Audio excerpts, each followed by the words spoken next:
Микрофоныг өгье. Тэртэн шүү. За 2020 он гэдэг бол одоо засгийн газрын үйл ажиллагааг дүгнэх жил байгаа. Тэрнтэй холбоотой энэ үндсэн чиглэлд үндсэндээ бол засгийн газрын мөрийн хөтөлбөрийн нэлээдгүй зүйлүүд нь бол бас зангидж орох ёстой гэж харж байгаа маа. Тэгээ бидний гол одоо нэг зүйл бол ерөөсөө ард иргэдийн ажилдаа байлгах, орлоготой байлгах, ажлын байрыг бий болгох асуудал шүү дээ. Иргэдийн хамжиргааг дэвшлүүлэх асуудал. Ерөнхийдөө бол мэдээж макро төвчний хувьд бол бид нар бол бүх зүйл бол төлөвлөдөд бас тодорхой хэмжээгээр суугаад явж байгаа байна. Яг иргэдлүүгээ харцсан, иргэдлүүгээ хамтсан, үйлдвэрлэлийг дэмжсэн, хүнсний болоод хөнгөн үйлдвэрлэлийг дэмжсэн асуудал дээр нэг л бүдэг байгаад ах шиг байна. Тэгээ энэ мах сүний аян ямар хэмжээнд явж байгаа юм бэ? Энэ жил ерөөсөө энэ сууж байгаа асуудал бол нэг харагдахгүй байна. Хэдэн төгрөг тавьсан энэ нь бол зөвхөн зүгээр нөөцийн мах бэлдэх хэмжээнд байгаад байна. Улаан сайтай.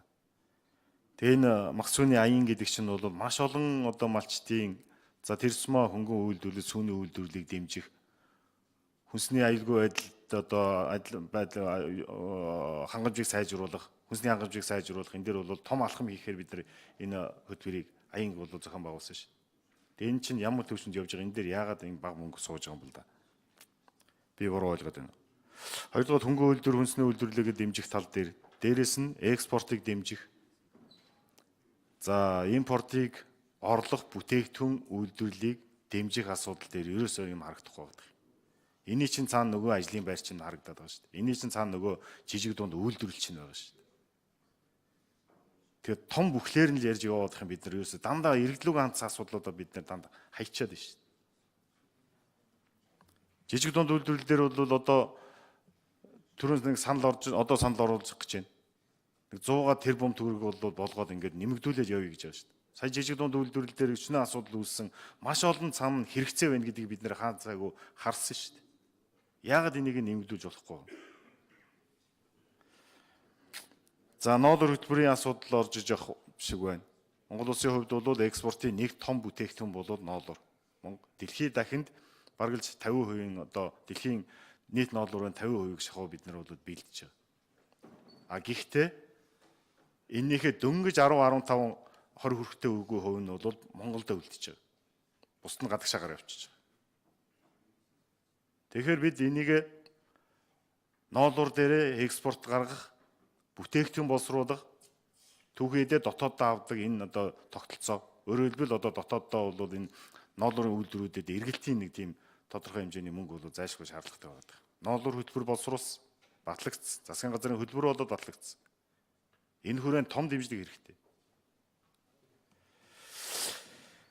За тэгээд зам тээврийн салбар дээр энэ иргэний засгийн либералчил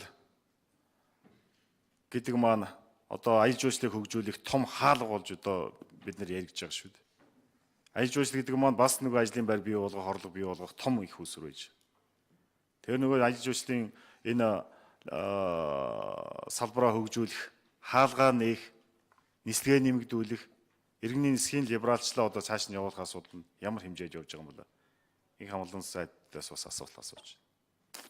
За төмөр замын асуудал байна бас одоо энэ ар дээр бол гишүүд бас санал хэлээд явчих واخ. За Батэрдэн гишүүнд баярлалаа. Гадаад харилцааны яам дээр экспортыг дэмжих тийм бодлого хэрэгжээд явж байгаа. Тийм учраас гадаад харилцааны яамныхан бэлдэж байгаарай. За улаан сайдын микрофоныг өгье. Улаан сайд мах ажилгүйдэл, ядуурлал, үйлдвэрлэлийг дэмжих асуудал, жижиг дундын асуудал одоо хариулт өгье. Улаан сайдын микрофон. За баярлалаа. Мах сүний аян ямар хэмжээнд явж байгаа вэ гэж асуусан. За тодорхой зорилтуудын хэрэгжилтийн талаар хэрвээ өсвөл бид нар дэлгэнгүй мэдээллүүдийг бас гаргаж өгч болно. За ер нь бол мах сүний аяны хүрээнд бол засгийн газрын хөтөлбөр батлагдсан. Хөтөлбөрийнхөө хүрээнд үйл ажиллагаа бол төлөвлөгдөд явж байгаа. Хамгийн гол нь үндсэн чиглэл дээр дөрвтэй хөрөнгө энэ дээр тусгагдж орж ирсэнгүй гэдэг үүднээс энэ асуудалд хандж яах гэж одоо би ойлгож байна. Үнэхээр одоо үндсэн чиглэл дээр бол одоо сая яригдсан энэ асуудлуудаар дөрвтэй томоохон их үүсвэр тавих бололцоо бол одоо хязгаарлагдмал байсан. Бид бол одоо болж өгдөг л ахиухан тавьмаар л байсан. мэдээ. Гэхдээ энэ цаана болцоо нөхцөл маань хязгаарлагдсан бол учраас энэ дээр үл ингэж хандсан. Зүгээр мах сууны аяны хүрээнд бол бид нэр бас төсвийн хөрөнгө гэхээсээ илүүтэй олон улсын байгууллагын төсөл хөтөлбөрийн хүрээнд тодорхой асуудлуудыг бас тавьж хөөцөлдөж байна. Энэгээр бас нэлээдгүй одоо асуудлуудыг шийдэх ийм зорилготой ажиллаж байгаа гэдгийг бас энэ дээр хэлмээр байна. За жижиг дунд үйлдвэрийн хөгжлийн хувьд бол яхаарахгүй их усврын хэрэгцээ шаардлага их байгаа. Ялангуяа нодон жилээс хойш бол одоо зээл олгогдоогүй байжгаад одоо нэг ийм зээлийн төслүүдийг авах журам батлагдаж гарсан. За ингээд хэрэгцээ үл их байна. Батлагдсан хөрөнгө маань бол тун даруухан хөрөнгө байгаа. Эргээд сан маань өөрөө бол их хэмжээний өртөө ингээд эргэн төлөлтийн асуудал их удаашралтай байгаа. За энэс шалтгаалаад бол одоо энэ их усүр дээр бол одоо дутагдaltaй энэ тал байгаа юм а. Тийм учраас шинээр одоо болцоо байвал одоо нэмж их усүр нэмэгдүүлэх шаардлага хэрэгцээ үл энэ дээр байгаа. За ноолуурын үйлдвэрийн хувьд бол бид мэдээж хэрэг багахан хэсгийг нь боловсруулж байгаа. 90-30 орчим хувийг нь л дотроо боловсруулад бусд нь одоо ингээд боловсруулалт хийгдэхгүйгээр экспортод гарч байгаа түүх хэдийн маань. Тэгэхээр энэ боловсруулалтын төвшөнгөө ахиулах энэ зорилгоор эх орны энэ одоо үндэсний үйлдвэрүүдэд дэмжих энэ бодлогыг одоо бас ноолуур хөтөлбөрийн хүрээндээ бид нэр одоо хөөцөлдөж явж байна. Мэдээж хэрэг үйлдвэрүүдэд эргэлтийн хөрөнгийн одоо дутагдал байдаг. Нодон жил нэг 190 тэрбум төгрөгийн эргэлтийн хөрөнгийн одоо ийм хөнгөлөлтөд зээл олгож тэрнгээр үйлдвэрүүд маань бас одоо түүхийдээ бэлдэж гайгүй ахис гарсан.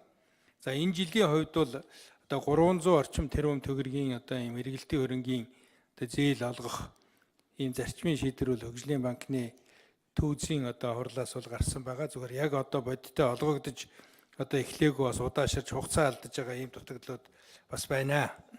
За тийм учраас энэ дээр бол цаашдаа эргэлтийн хөрөнгийн энэ дэмжлэгийг бол одоо жилд нь үзүүлээд явдаг энэ одоо арга хэмжээгээ бол үргэлжлүүлэх нь зүйтэй юм а гэж бид бодож байгаа. Энэ жил малчтаас бэлтгэх ноолуурын үн харьцангуй бас боломжийн одоо өндөр түвшинд байгаа. Энэний нөгөө талд нь эргээд үйлдвэрүүд маань түүхийдээ бэлтгэхийн тулд зайлшгүй эргэлтийн хөрөнгийн дэмжлэг шаардлагатай байна.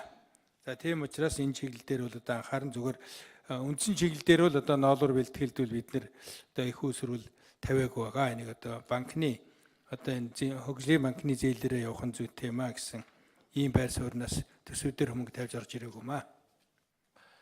За зам тээврийн ялангуяа МЯТ иргэний нисхийн асуудлуудаар Батуулд тэрийн нэрийн бичгийн дараа 4 номерын микрофон цуугаад 4 номерын микрофоныг өгье. Товчхон тодорхой хариулаарай.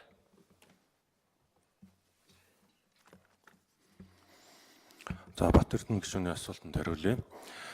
За иргэний нисэхтэй холбоотой за либералчлалын асуудал явж байгаа гэж үзэж болно. За шинээр одоо энэ салбарт өрсөлдөөнийг бий болгох чиглэлээр өнөөдрийн байдлаар нэг 42 улстай агаарын харилцааны хилцээртэй бол энэ онд бас нэг 2-3 улстай хилцээр байгуулахаар нэмж ажиллаж байна.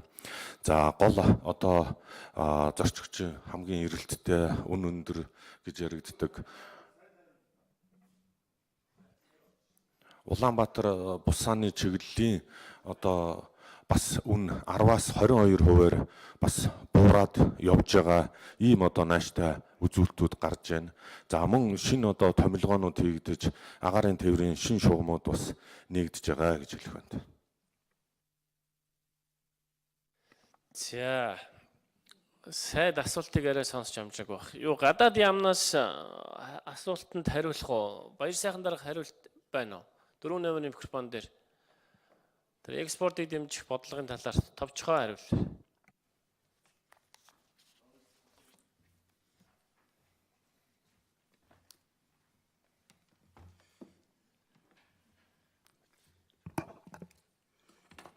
Засгийн газрын үйл ажиллагааны 2016-аас 20 оны хөтөлбөрт энэ экспортыг дэмжиж ажиллах тухай юм заалт тусгагдсан. За энэ хүрээнд өнгөрсөн оны 9 сарын 5-нд Монгол экспорт хөтөлбөр батлагдаад хөтөлбөрийг хэрэгжүүлэх арга хэмжээний төлөвлөгөө сая өнгөрсөн оны 12 сарын 31-ний өдөр гадаад харилцааны сайд дээр одоо батлагдаад ингээд үйл ажиллагаа хэрэгжүүлээ явж байгаа. 19 онд бол ямар нэгэн одоо улсын төсөвт хөрөнгө суугаагүй. За 2001 нийгэм эдийн засгийн нийгмийн хөгжүүл 2020 онд хөгжүүлэх үндсэн чиглэлийн төсөлд бол бид нар улсын төсөлт 1.1 тэрбум, за бусдын тусламжаар 485 сая төгрөг тусгаад тусгасан байгаа. За энэгээр бол үндсэндээ бол эрх зүйн орчныг боловсронгуй болгох, за судалгаа тандалт хийх зэрэг одоо нэлээд олон ажлыг одоо төлөвлөсөд ингээд ажиллаа явж байгаа. Гадаад яам эрчим сайд яамдуудаараа дамжуулж одоо экспортод дэмжлэг үзүүлэх ёстой л гэж одоо үзээд байгаа л да. За Батэрдэн гишүүн тодруулъя. Батэрдэн гишүүн микрофоныг өгье. 4 номерын микрофоноос суулчаарай. Баярлалаа. Хөрлөтөр сайдаа улаан сайдаа энэ жижиг дунд үйлдвэрлэлийн асуудлыг ер нь яагаад хаяад идэв юм бэ? Хөнгөн үйлдвэрлэлийн асуудлыг яагаад хайчаад идэв юм бэ? Хөнгөн үйлдвэр, хүнсний үйлдвэрийн чинь асуудал байдаг. Энэ үйлдвэрлэлийн асуудлыг бид нэр дэмжинэ гэдэг аль аль талдаа тэр мөрийн хөтөлбөр өгөх юм чинь байгаа шүү дээ. Энэ дээр нэг эдэн төгрөг тавьчих л да. Энийг нэг жоохон дэмжчих л дээ. Өчнөө л бид нар ярьлаа шүү дээ. Энэ жижиг дунд үйлдвэрлэлийг хөгжүүлээ гэж цаан чанд сая одоо та хэлдэ энэ юун дээр хэрэгцээгээд хэдэн тэрбум төгрөгөөр хэдэн их 80 төгрөгөөр хэрэгцээ орж ирж байгаа шүү дээ энэ жижиг дунд үйлдвэрлэлдээ чинь. Барилга отоогоолтын чинь тэр барилга материал инээ тэрэг зөндөө юмнууд байж байгаа шүү дээ. Хөнгөн үйлдвэргээ зөндөө юмнууд байж байгаа шүү дээ. Хүнсний үйлдвэртээ зөндөө хэрэгцээ байгаа шүү дээ. Бүгдээр болохоор бүгдээрээ л яриад байгаа шүү дээ энэ чинь. Тэгээ нэг хэдэн 5 төгрөг тавьчихээр энэ үрж ирээд хэдэн тийшээ хуваагаад тойрог хуваагаад авчих юм.